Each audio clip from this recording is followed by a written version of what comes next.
Chapter 8. Nate.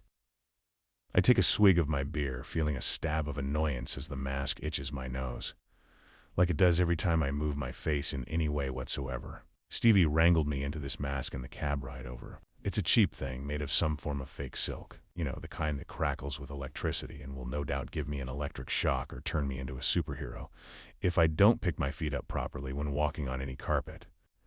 I tried taking it off the moment we got here, but there was a guy on the door making sure everyone had their masks on.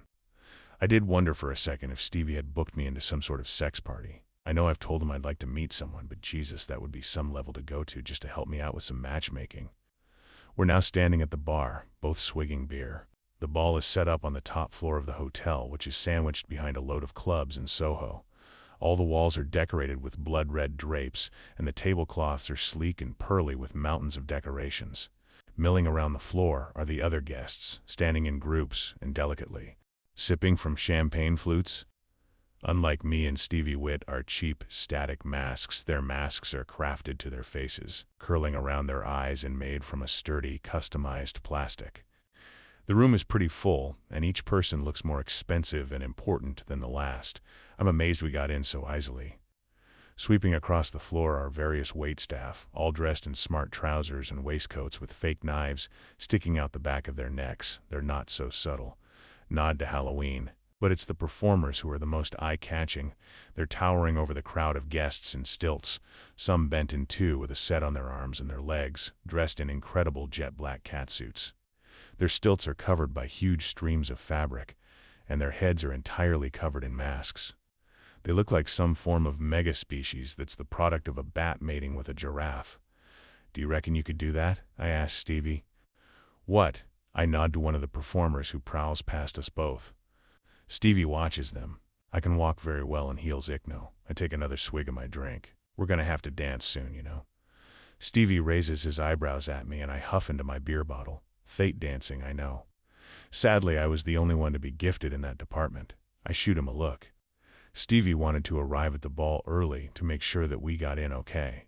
His dancer friend Emmy was on the door and wanted to sneak us in before anyone pulled out a guest list. I did ask Stevie why we're here if we're not on the guest list, but he lightly told me that the dancers knew that the event hadn't sold out, so they all invited some mates to fill the place up a bit and enjoy the corporate life for once. I can see what he means.